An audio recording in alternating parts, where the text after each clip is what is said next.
하나님 말씀 출애굽기 3장 1절부터 10절까지. 출애굽기 3장 1절부터 10절까지 여러분들에게 봉독해 드리겠습니다. 모세가 그의 장인 미디안 제사장 이드로의 양떼를 치더니 그 떼를 광야 서쪽으로 인도하여 하나님의 산 호렙에 이르매 여호와의 사자가 뜰기나무 가운데로부터 나오는 불꽃 안에서 그에게 나타나시니라. 그가 보니 뜰기나무에 불이 붙었으나 그 뜰기나무가 사라지지 아니하는지라. 이에 모세가 이르되 내가 돌이켜 가서 이 큰 광경을 보리라. 뜰기나무가 어찌하여 타지 아니하는고 하니 그때에 여호와께서 그가 버리고 돌이켜 오는 것을 보신지라. 하나님이 뜰기나무 가운데서 그를 불러 이르시되 모세야 모세야 하시매 그가 이르되 내가 여기 있나이다. 하나님이 이르시되 이리로 가까이 오지 말라. 내가 선 곳은 거룩한 땅이니 내 발에서 신을 벗으라. 또 이르시되 나는 내 조상의 하나님이니 아브라함의 하나님 이삭의 하나님 야곱의 하나님이니라. 모세가 하나님 배우기를 두려워하여 얼굴을 가리매 여호와께서 이르시되 내가 애굽에 있는 내 백성의 고통을 분명히 보고 그들이 그들의 감독자로 말미암아 부르짖음을 듣고 그 근심을 알고 내가 내려가서 그들을 애굽인의 손에서 건져내고 그들을 그 땅에서 인도하여 아름답고 광대한 땅 젖과 꿀이 흐르는 땅 곧 가나안 족속 헷 족속 아모리 족속 브리스 족속 히위 족속 여부서 족속의 지방에 데려가려 하노라. 이제 가라. 이스라엘 자손의 부르짖음이 내게 달하고 애굽 사람이 그들을 괴롭히는 학대도 내가 보았으니 이제 내가 너를 바로에게 보내어 너에게 내 백성 이스라엘 자손을 애굽에서 인도하여 내게 하리라. 아멘. 여러분 한 주간 동안도 편안하신 줄로 믿습니다. 참 어려웠던 금년이 이렇게 가고 있는데요. 그래도 세월은 갑니다. 이제 금년이 한 10여 주밖에 남지 않았습니다. 한 10주, 11주 정도밖에 남지 않았습니다. 세월이 참 빠르죠. 이렇게 또 한 해가 가고 또 한 해를 맞이하게 될 것입니다. 우리 1부 예배 또 우리 성도들도 많이 나오셨고 또 2부 예배 때도 많이 나오셨습니다. 오래간만에 뵙는 분들 너무 반갑고요. 또 예전에 온라인으로 함께하는 우리 성도 여러분들 너무너무 보고 싶고 또 그립습니다. 어서속히 우리 모두가 함께 모여서 예배할 수 있는 그날이 오기를 간절히 소망하며 기다리고 있습니다. 옆에 있는 분들과 함께 또 온라인으로 마음으로 영으로 함께 연결되어 있죠. 함께 우리 인사 나누도록 하겠습니다. 사랑하고 축복합니다.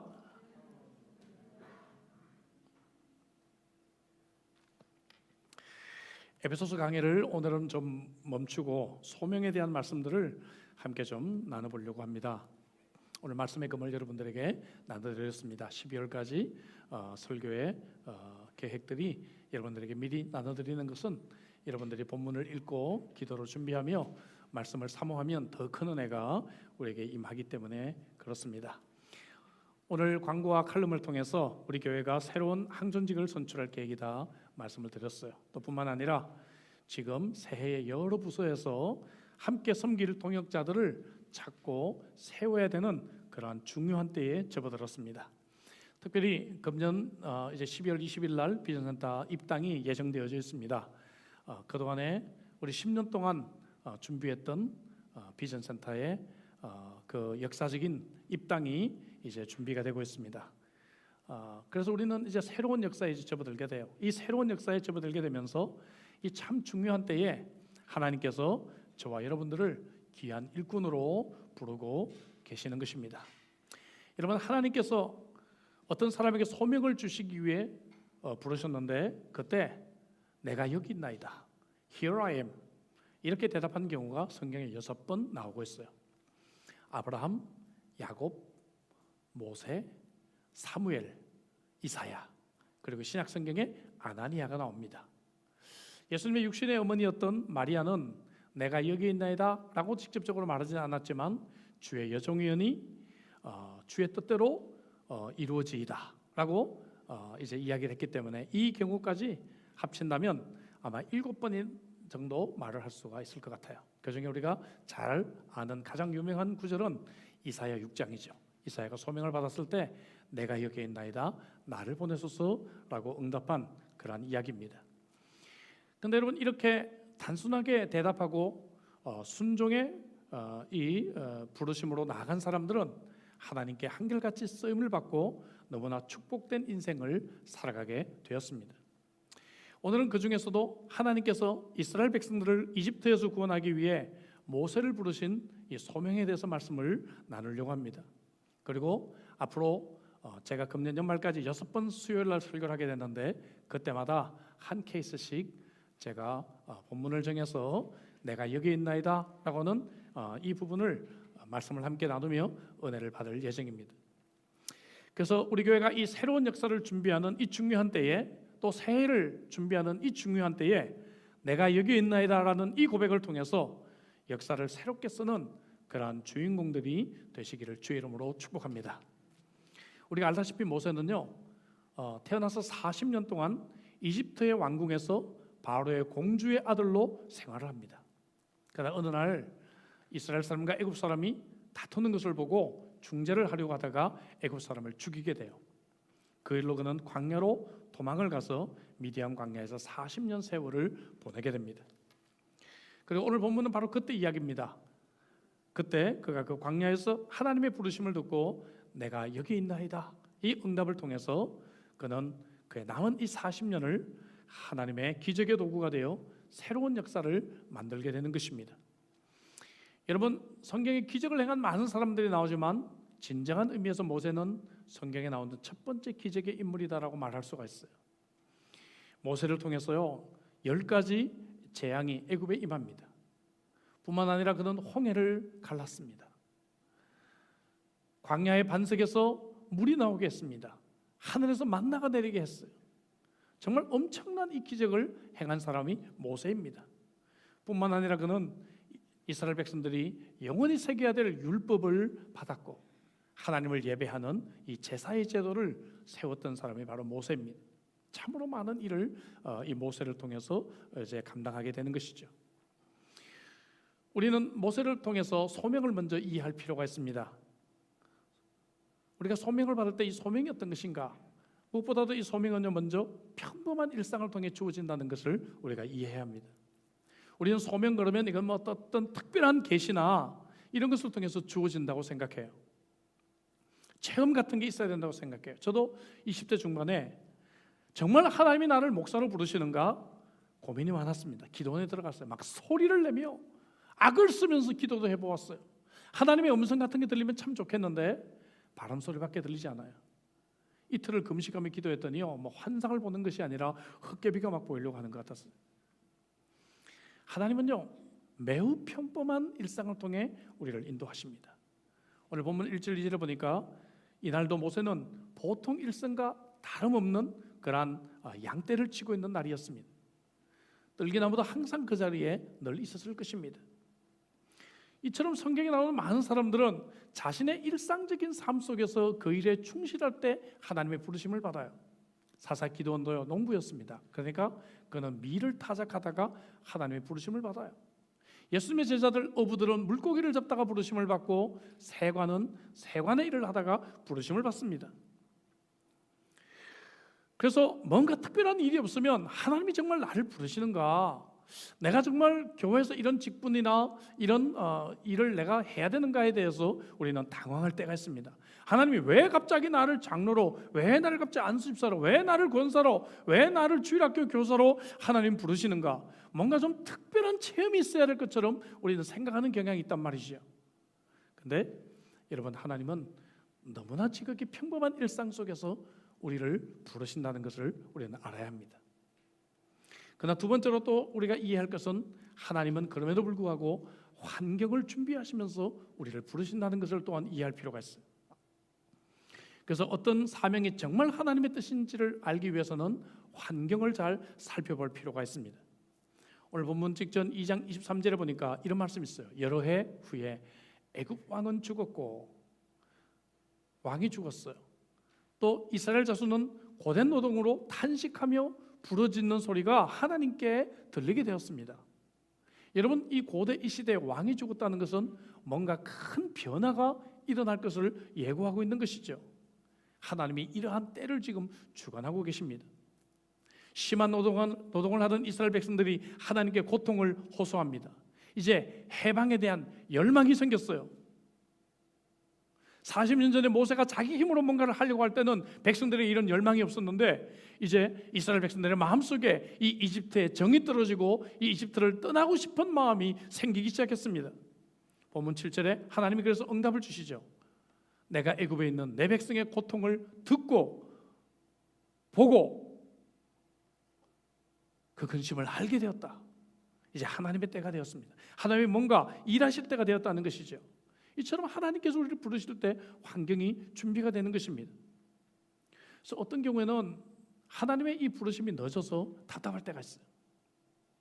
그러나 이때를 기다릴 필요가 있습니다. 다윗왕은요, 왕으로 기름을 부어 받았지만 그가 한 일은 사울 왕의 기분을 달래주기 위해서 악기를 연주하고 심부름하는 일이었습니다. 점점 상황이 악화돼요. 그는 사울 왕에게 목숨이 쫓겨서 광야에서 도망자로 그는 살아가야 됩니다. 기다려야 되죠. 하나님의 때가 있습니다. 하나님의 환경을 준비하실 때가 있어요. 그래서 베드로전서 5장 6절에 보니까 그러므로 하나님의 능하신 손 아래에서 겸손하라. 때가 되면 너희를 높이시리라 말씀하고 있어요. 아직 때가 되지 않았는데 막 장로가 되고 싶어서 권사가 되고 싶어서 몸부림치는 분들이 계세요. 저에게는 그런 분이 안 계세요. 근데 그런 분들이 계셔요. 보면 우리 교회 성도들은 잘 이해하기 어렵겠지만 그런 분들이 계십니다. 아직 훈련을 더 받아야 되고 아직 준비가 더 필요한 분들이 계시는데 하나님이 지금 나를 부르시지 않는 것은 아마 더 겸손을 배워야 되기 때문에, 지금 나에게 기회를 주시지 않는 것은 더 좋은 환경과 더 좋은 때에 나를 사용하시기 위해서 지금 나를 부르시지 않는 것입니다. 모세는 소명을 받을 때 이렇게 환경이 준비되는 것을 이해하지 못했어요. 하나님께서 우리를 부르실 때도 우리는 환경이 이렇게 잘 준비가 되고 있는지 잘 모르는 경우가 참 많이 있습니다. 그럼에도 불구하고 하나님께서 지금 나를 부르신다면 여러분 그 부르심에 합당한 환경을 준비하고 계신다는 것을 이해해야 합니다. 반대로 하나님께서 환경을 통해 자연스럽게 인도하시는데도 불구하고 아직 때가 아니다 고집을 부리는 것도 이것도 문제죠. 모세가 부르심에 순종하지 않았다면 그의 인생은 평생 미디안 광야에서 양이나 치고 그 인생은 마쳤을 것이고, 그뿐만 아니라 이스라엘 백성들은 얼마나 더 오랜 세월 동안 그 이집트의 고통 속에서 그들은 살아야 했겠습니까? 여러분, 하나님의 때가 있습니다. 하나님께서 환경을 통해 준비하고 계십니다. 나아가 하나님은 또한 하나님이 부르는 사람, 그러니까 나 자신을 하나님께서 준비시키십니다. 다시 40년 전의 얘기로 돌아가 볼까요? 모세는 자기 힘으로 이스라엘 백성들을 위해 뭔가를 하려고 했어요. 사도행전에 나오죠. 7장 23절 25절에 보니까 모세가 나이 40세가 되었을 때 형제 이스라엘 자손을 돌볼 생각이 났어요 이제. 그리고 24절에 보니까 한 사람이 원통한 일을 당함을 보고 원수를 갚아 애굽 사람을 죽입니다. 25절에 그는 그의 형제들이 하나님께서 자기의 손을 통하여 구원해 주신 것을 깨달으라고 생각했으나 그들이 깨닫지 못하였더라. 참 흥미로운 구절입니다. 백성들이 분명히 알 거야 생각했어요. 근데 백성들은 알지를 못해요. 그리고 당신이 우리 재판장입니까? 이제 우리까지 죽이려고 합니까? 오히려 모세를 공격합니다. 여러분 이때 모세는 자신만만했어요. 자신은 애굽의 왕궁에서 모든 학문과 무술을 익힌 사람입니다. 여러분 세상적으로 볼 때 이처럼 좋은 기준을 가진 사람이 누가 있어요? 그렇지 않습니까? 이스라엘 백성들을 인도하게 그는 이스라엘 사람이면서도 애굽 궁정에서 자랐기 때문에 애굽의 문화도 잘 알았어요. 이중 언어와 이중 문화에 익숙한 사람이에요. 그는 학업으로 보나 가방끈으로 보나 혹은 그의 무술 실력으로 보나 이 모세만한 사람이 없어요. 세상적인 기준으로는 정말 완벽한 자격을 갖춘 사람입니다. 모세도 자신을 그렇게 생각했습니다. 그러나 여러분 이렇게 자신을 믿는 사람은 하나님을 믿을 필요가 없는 사람입니다. 그래서 하나님은 이 자신만만한 모세를 미디안 광야로 보내시는 거예요. 아무것도 없는 이 광야, 그곳에서 철저하게 낮아지고 하나님만 의지하게 하십니다. 제가 성지순례 갔을 때 일부러 시간을 내서 이 더운 여름에 이 광야를 걸어봤어요. 그랬더니 정말 아무 생각나지 않아요. 아무 생각나지 않아요. 이 미디안 광야에서 낮아지게 하시고 겸손하게 하신다는 것이죠. 교회 직분자도 마찬가지입니다.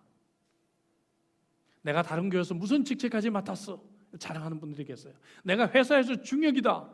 한국 교회는 이거 가지고 막 자랑하는 분들이 많이 계십니다. 내가 신학교에서 무슨 공부까지 했다 자랑합니다. 내가 회계사라서 재정은 잘한다. 저희 교회는 그런 분들 안 계시지만 내가 헌금 안 하면 교회 재정이 안 돌아간다. 여러분, 이렇게 자기를 의지하는 사람은 미디안 광야로 가야 되는 사람입니다. 미디안 광야에서 훈련이 필요한 사람이에요. 이런 사람을 교회 리더로 세우면 교회는 늘 어려움을 겪게 됩니다. 반대로 자신의 부족함을 인정하는 사람, 벼가 익을수록 고기를 숙이는 것 같이 더 배워야 되고 더 훈련받아야 된다고 여기는 사람, 교회에 왔으면 새가족반에 기꺼이 순종하고 참여하는 사람, 제자훈련, 사역훈련, 교회 훈련의 시스템들을 존중하고 그리고 그 훈련을 받으려고 하는 사람, 이런 사람은 하나님을 신뢰하고 의지하는 사람입니다. 하나님은 이러한 사람을 사용하십니다. 모세가 미디안 광야에서 결혼해서 두 아들을 얻게 됐는데 그들의 이름이 바로 이것을 보여주고 있어요. 18장 3절에 보니까 하나의 이름은 게르솜이라. 이 말은 내가 이방에서 나그네가 되었다. 여러분, 이 아무것도 없는 이 광야 속에서 비로소 모세는 깨닫습니다. 와, 나는 이거 나그네구나. 나는 이 별 볼 일 없는 존재구나. 자신의 정체성을 알게 되는 것이죠. 내가 아무리 잘난 체해도 금방 시들고 금방 끝나는 것이 인생이구나. 이거를 모세가 미디안 광야에서 알게 되는 것입니다. 둘째 이름은 무엇입니까? 예전에 그죠? 하나님이 나의 아버지가 하나님이 나를 도왔다. 엘리에셀, 그런 이름을 붙이게 됩니다. 이제 내가 아무것도 아니니까 내 인생은 하나님 의지할 수밖에 없겠죠. 여러분, 40년 전 모세와 너무나 달라졌어요. 40년 전에 모세는 I am somebody. 나만큼 자격 있는 사람 없어. 나만큼 그 분야의 전문가가 없어. 그래서 참 자기 똑똑함을 자랑했을지 몰라요. 나 지금 미디안 광야에서 이 모세는 어떻습니까? 나는 나그네입니다. 나는 하나님 의지할 수밖에 없습니다. 이렇게 하나님께서 이 소명받는 사람을 준비시키고 있는 것이죠. 어제 매일 성경 큐티 본문이 생각나십니까? 고린도서 11장 30절 말씀. 내가 부득불 자랑할진대 내가 약한 것을 자랑하리라. 바울 사도의 유명한 고백이죠. 옆에 분에게 한번 인사해 볼까요? 약한 것을 자랑하리라. 참 멋진 표현이에요. 약한 것을 자랑하리라. 여러분, 약함을 자랑하시는 저와 여러분들이 되시기를 주 이름으로 축복합니다. 이렇게 하나님이 우리에게 소명을 주실 때는 일상의 평범한 삶 가운데 우리를 부르십니다. 그리고 환경을 통해 준비하시고 때를 하나님께서 만들어 주시죠. 그리고 소명을 받는 나 자신을 이렇게 준비시켜 주시면서 하나님께서 가장 합당한 방법으로 합당한 때에 자연스럽게 우리에게 소명을 주신다는 것을 우리는 알아야 합니다. 자, 그럼 두 번째, 모세가 하나님의 부르심을 받았을 때 쉽게 순종했을까요? 그렇진 않아요. 하나님께 많은 질문을 합니다. 이것이 4장까지 이어집니다. 사실 질문이기보다는 변명이죠. 내가 왜 적임자가 아닌가, 그것을 항변하고 있는 것입니다. 그런데 여기 보면 모세가 이렇게 4가지 질문을 하는데 똑같아요. 우리도 이런 변명으로 하나님의 이 부르심을 우리는 거절합니다. 첫째는 뭔가 하면은 나는 누구인가 하는 것이에요. Who am I? 내가 누군가? 11절 볼까요? 모세가 하나님께 아뢰되 내가 누구이기에 바로에게 가며 이스라엘 자손을 애굽에서 인도하여 내리까? 여러분, 조금 전에 하나님께서 우리를 부르실 때 교만한 우리를 낮추신다고 했어요. 그런데 모세는 지금 겸손한 것이 아니라 무력감에 빠져 있습니다. 열등감에 빠져 있습니다. 40년 동안 이런 부정적인 자아상이 형성이 되어 있어요. 교만한 사람 못지않게 열등감에 빠져 있는 사람도 여러분 큰 문제입니다. 직분을 권유하면 제일 많이 듣는 얘기가 뭔가 하면은 저는 부족해요, 못해요, 이 말입니다. 그렇죠? 예, 저는 부족해요, 못해요. 능력이 부족하고 시간이 없고 아직 자녀가 어리고, 여러분 물론 말씀드린 대로 부족함은 인정해야죠. 그러나 못해요는 아닙니다. 못해요는 내가 하겠다는 얘기인데, 여러분 하나님이 우리 보고 나보고 하라고 우리를 부르시는 게 아니거든요. 나를 그냥 사용하시겠다는 것이지 내 능력으로, 내 시간으로, 내 한정된 자원으로 하나님이 우리를 부르시는 것이 아니다 말이죠.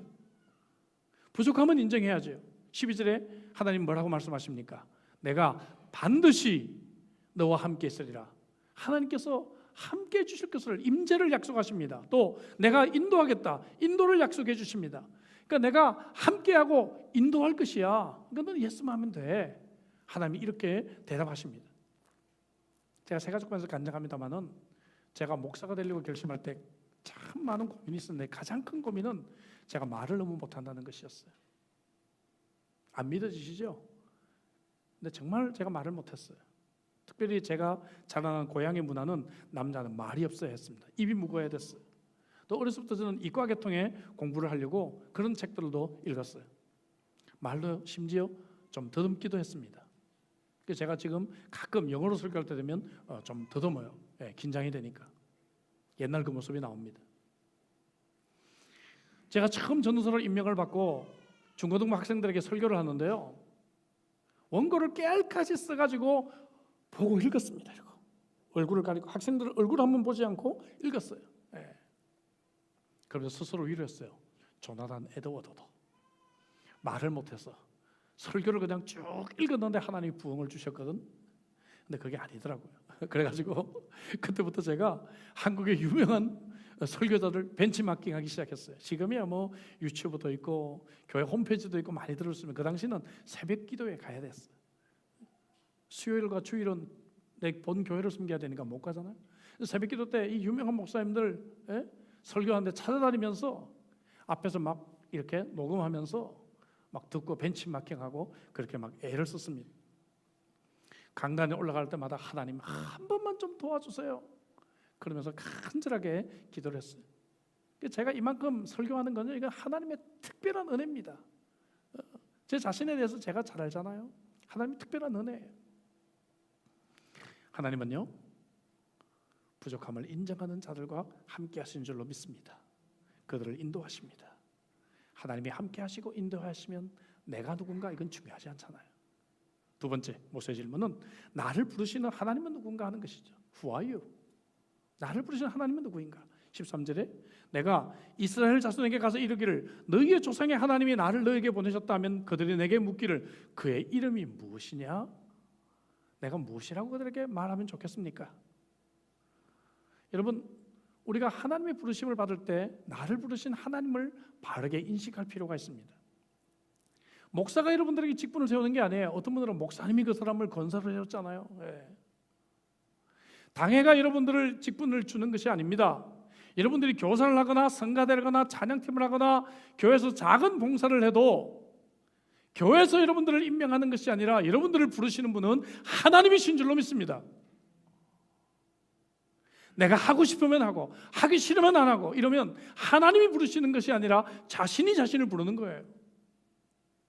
그러나 여러분, 우리를 정말 아무리 작은 직분이라 할지라도 주님의 피 흘려 사신 교회를 위해 섬기는 이 일은 하나님이 나를 부르셨다는 것을 여러분들이 인식해야 합니다. 하나님이 뭐라고 대답합니까? 14절에 나는 스스로 있는 자니라. I am who I am. 스스로 있는 자이다. 이 말은 나는 과거에도 있었고 지금도 있고 미래에도 있는 영원하신 하나님이다. 스스로 있기 때문에 다른 어떤 사람의 도움이 필요 없어요. 능력의 하나님이다. 20절에 보면 계속해서 하나님이 이야기하십니다. 내가 내 손을 들어 애굽 중에 여러 가지 이적을 베풀게 할 것이다. 나를 부르신 하나님 누굽니까? 나는 영원한 하나님이고 나는 능력의 하나님이야. 미국의 유명한 카네기가 어렸을 때 어머니 손을 붙잡고 시장에 간 적이 있는데 빨간 앵두가 바구니에 가득 담겨 있는 걸 보고 너무 먹고 싶어서 그 자리에 서 있습니다. 어머니가 아마 사줄 형편이 안 되었던 것 같아요. 그런데 이 아이가 너무 먹고 싶어서 서 있으니까 주인 할아버지가 이 아이를 보고 너 이거 먹고 싶니? 카네기가 부끄러워하면서 고개를 끄덕끄덕합니다. 그래, 그럼 한 움큼 가져가라. 마음씨 좋은 아저씨 할아버지가 얘기를 해요. 근데 안 가져가고 서 있는 거예요. 할아버지가 다른 일 하다가 보니까 아직도 서 있어요. 너 먹고 싶은 대로 한 움큼 가져가. 근데도 가만히 있습니다. 그러니까 할아버지가 그냥 한 움큼 쥐어서 이 카네기를 줍니다. 그제서야 카네기가 고맙습니다 하고 얼굴이 밝아지더니 어머니 가방에다가 그 자두를 넣고 한 입을 깨물고 집으로 돌아옵니다. 집에 돌아와서 엄마가 물어요. 너 할아버지가 가져갈 때 왜 안 가져가고 가만히 서 있었어? 그랬더니 카네기가 빙그레 웃으면서 말합니다. 할아버지 손이 내 손보다 엄청 크거든. 어렸을 때부터 똑똑했어요, 카네기는. 여러분, 이 보잘것없는 이 손 의지하며 하나님 일하는 거 아닙니다. 여러분, 하나님의 손은 엄청나게 큰 손인 줄로 믿습니다. 이 하나님의 능력을 의지하며 내가 하나님의 부르심 앞에 나가는 거예요. 아니, 교회에서 뭐 사랑방 회장 뭐 이런 거 해도 능력 없다고 막 물러서는 분들이 계셔요. 부족하다고요. 정말 겸손입니까? 겸손한 마음이 있어야죠. 이것에 대해서 아까 말씀드렸어요. 그러나 또 한 가지, 나를 부르신 하나님을 생각해 보자는 것이죠. 이 하나님은 능력의 하나님이십니다. 뿐만 아니라 하나님은 계속해서 나는 아브라함의 하나님, 이삭의 하나님, 야곱의 하나님이다. 이 말은 무슨 말씀입니까? 나는 너희 조상들과 한 그 약속을 기억하고 있어. 나는 그 약속을 지키는 하나님이야. 약속의 하나님. 그리고 3장 마지막 절까지 하나님은 이 질문에 대한 대답을 하시는데, 이 본문을 읽다 보면요, 내가 이 1인칭 대명사 I가 11번이나 등장을 해요. 이 말은 뭔가 하면 하나님께서 내가 할 거야 하나님의 열심을 우리에게 보여주고 있는 것입니다. 여러분, 나 자신이 하는 것이 아니에요. 하나님이 일을 하실 것입니다. 여러분, 아멘이십니까? 여러분 아시다시피 비전센터 공사를 이제 1년 가까이 하면서요, 참 하나님께서 하신다는 것을 제가 느껴요. 아무리 우리가 준비하고 계획해도 하나님의 준비하심이 있더라고요. 하나님의 성실하심이 있더라고요. 하나님의 열심이 있더라고요. 사랑하는 성도 여러분, 나를 부르시는 하나님, 그 하나님 붙잡으면 돼요. 우리는 이 하나님은 영원한 하나님, 이 하나님은 능력의 하나님, 성실하신 하나님, 열심이신 하나님, 이 하나님 붙들고 우리가 내가 여기 있나이다 하고 가는 것이 교회에서 우리들에게 직분을 주셨을 때 우리의 자세인 것입니다. 그래서 잠언 3장 5절 6절에 이 말씀이 있는데 마음에 새게 합니다. 너는 마음을 다하여 여호와를 신뢰하고 내 명철을 의지하지 말라. 너는 범사의 그를 인정하라. 그리하면 내 길을 지도하시리라. 내 자신을 의지할 때 넘어져요. 그러나 범사의 하나님을 인정하고 그리고 여호와를 신뢰하면 하나님이 우리의 길을 인도해 주십니다. 하나님은 누구신가에 대한 하나님의 답이십니다. 나를 부르신 하나님은 이런 하나님이시죠. 세 번째 질문은 그들이 어떻게 생각할까? What about them? 이거는 내가 사역하는 이 대상자들에 대한 생각입니다. 그들이 나를 인정하지 않을 겁니다. 4장 1절 볼까요? 그러나 그들이 나를 믿지 아니하며 내 말을 듣지 아니하고 이르기를 여호와께서 내게 나타나지 아니하셨다 하리로다. 모세가 상처가 있잖아요. 40년 전에. 우리는 모세 이런 마음을 어느 정도 이해할 수가 있어요. 내가 그렇게 이스라엘 편에 서려고 했는데 저 사람이 나를 안 믿었잖아요. 우리가 어떤 과거의 상처가 있으면 더더욱이 여러분 하나님의 부르심 앞에 나가기가 힘이 듭니다. 특별히 그것이 사람에 대한 상처라면 더더욱 그래요. 우리가 직분을 받을 때도 사람에 대한 두려움이 있습니다.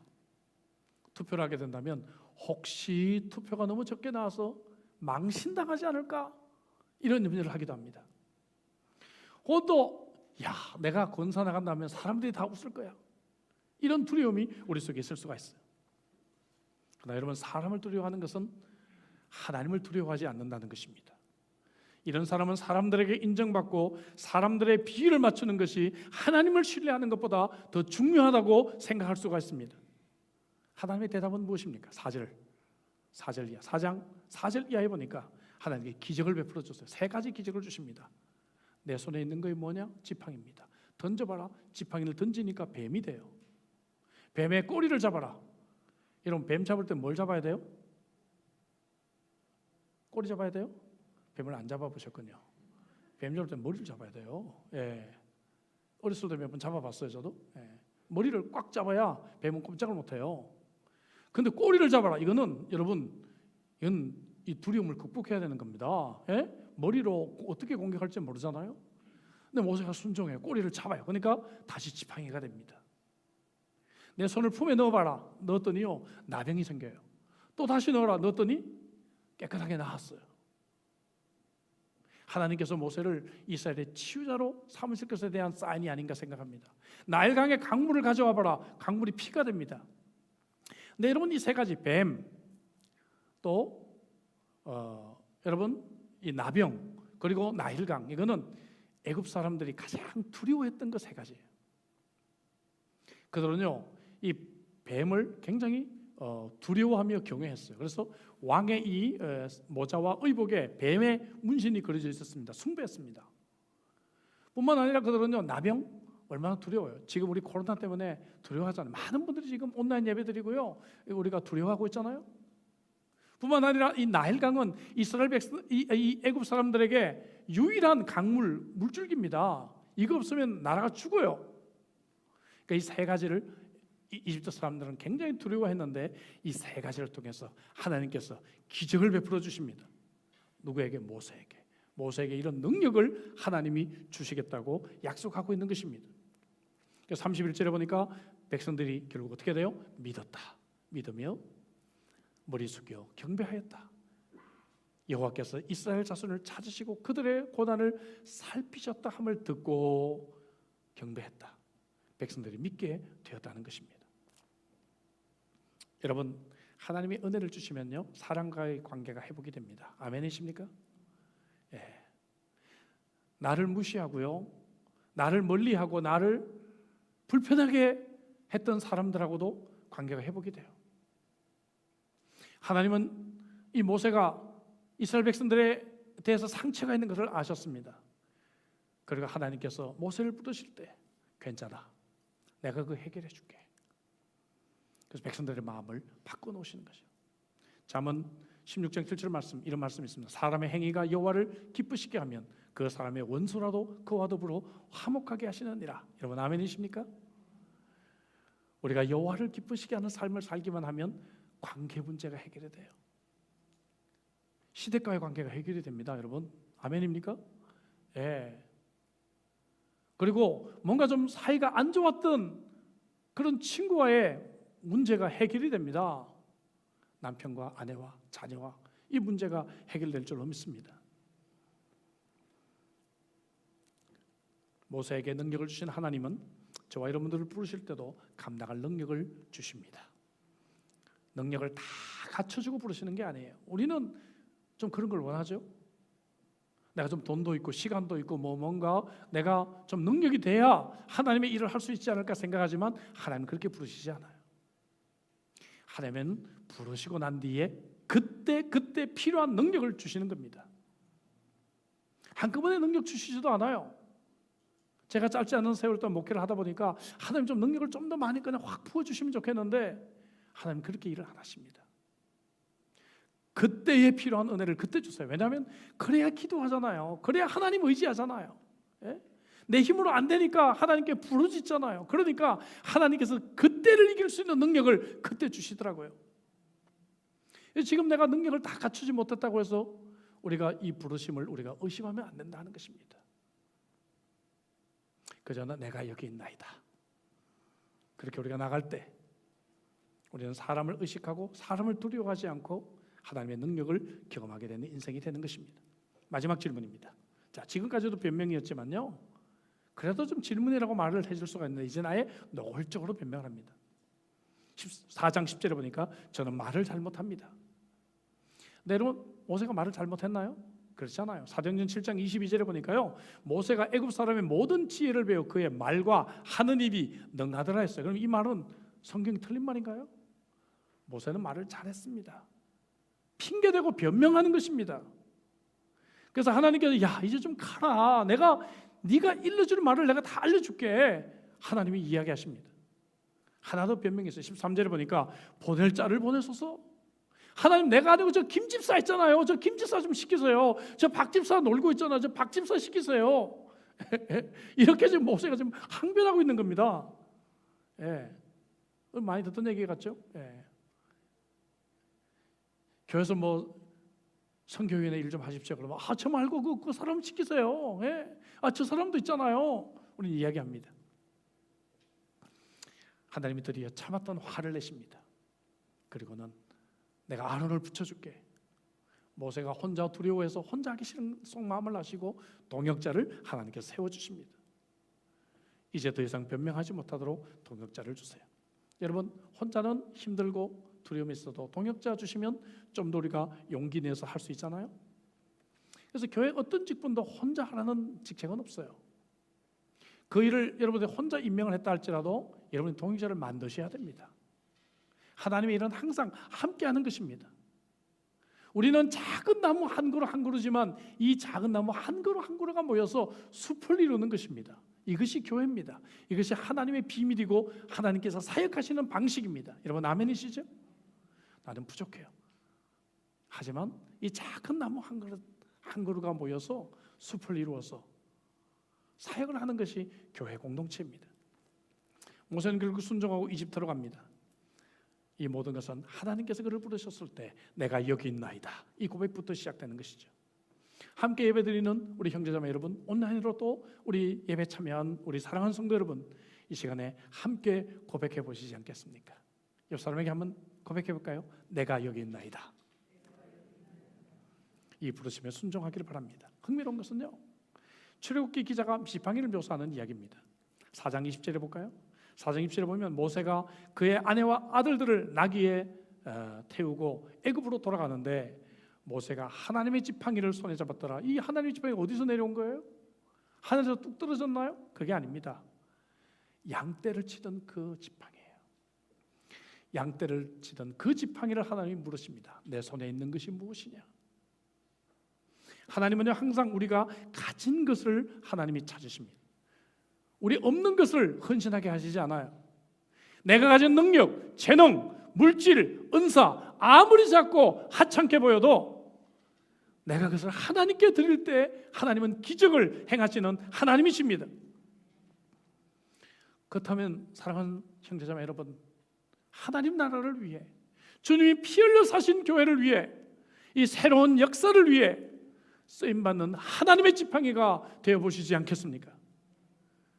여러분, 내 이기적인 목적과 내 이기적인 만족을 위해 지팡이를 사용하면 이 지팡이는 한낱 양을 치는 지팡이에 불과합니다. 그러나 하나님의 부르심 앞에 내가 여기 있나이다 고백하면 이 지팡이는 하나님의 지팡이로 변하게 되는 것입니다.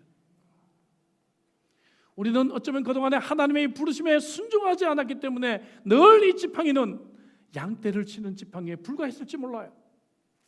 나 여러분, 오늘 하나님께서 여러분들을 부르실 때 내가 여기 있나이다 고백할 수만 있다면 우리의 인생은 하나님의 지팡이로 쓰임받을 줄로 믿습니다. 그래서 부족하지만 내가 여기 있나이다 라고 고백하는 이 사람을 하나님은 찾고 계시는 것입니다. 1983년 11월 15일 뉴욕 타임즈지에 한 장군이 부상당한 해병대원에게 자신의 별을 주었다, 이런 기사가 실렸습니다. General gives his stars to a wounded marine. 그 기사 내용은 이렇습니다.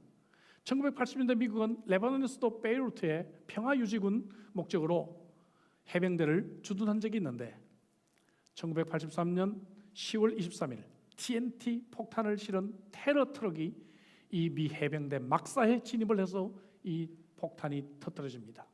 274명의 젊은 해병대원들이 사망했고 수많은 병사들이, 부상당한 수많은 병사들이 독일 프랑크푸르트에 있는 공군병원으로 이송되어 치료를 받게 되었어요. 당시 해군 사령관이었던 켈리 장군이 부상당한 이 병사들에게 훈장을 수여하기 위해 이 병원에 도착을 했습니다. 한 명 한 명 그 침대 앞에 서서 이름을 부르고 훈장을 수여하고 있었어요. 그러다가 내쉬톤 상병이 누워있는 침대에 멈추게 되었습니다. 내쉬톤 상병은 폐가 손상되고 팔다리가 모두 부러졌고 머리뼈가 부러지는 큰 중상으로 뿐만 아니라 콘크리트가 눈을 다 덮어가지고 앞을 볼 수 없는 그러한 참혹한 상황이었습니다. 켈리 장군이 내가 해병대 사령관님을 소개합니다.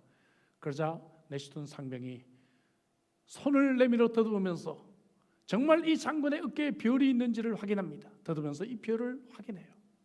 그러고 난 뒤에 종이와 연필을 달라고 하고 난 뒤에 이런 글씨를 적습니다. semper fi. 이 말은 무슨 말인가? semper fidelius라는 라틴어입니다. always faithful. 이것이 해병대의 구호였습니다.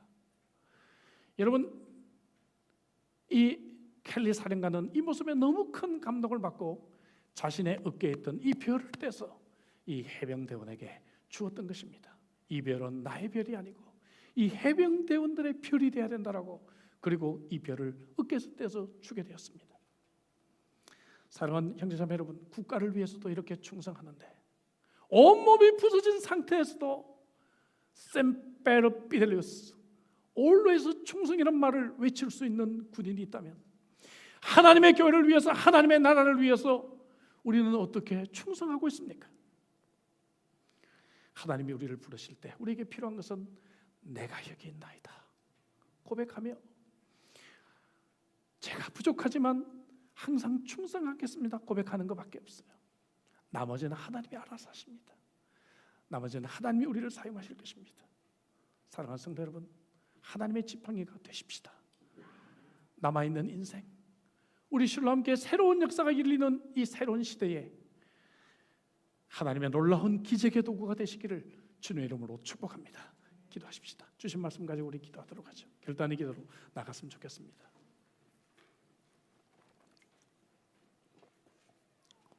하나님은 일상의 평범한 삶을 통해서 우리를 부르십니다.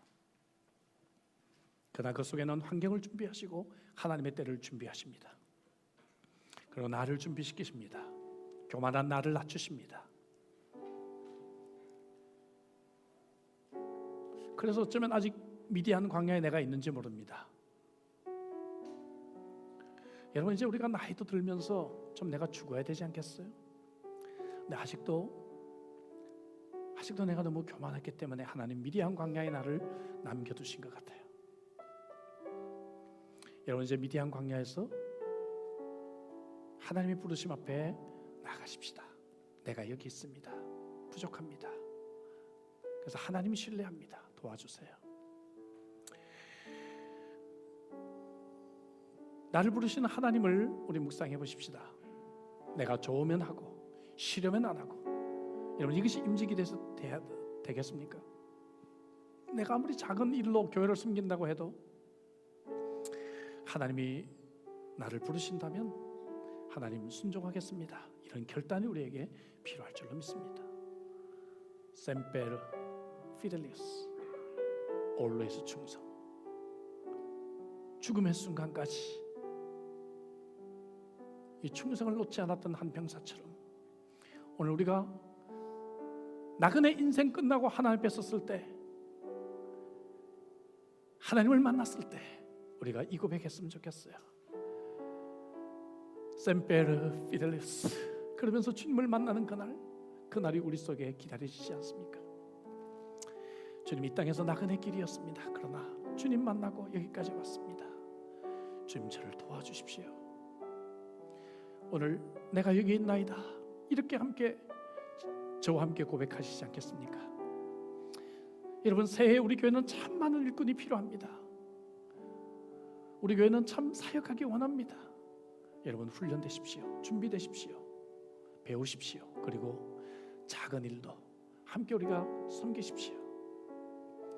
하나님의 지팡이가 되는 인생이 되시기를 원합니다. 주신 말씀 가지고 결단의 기도로 나가기를 원합니다. 함께 우리 기도하시겠습니다.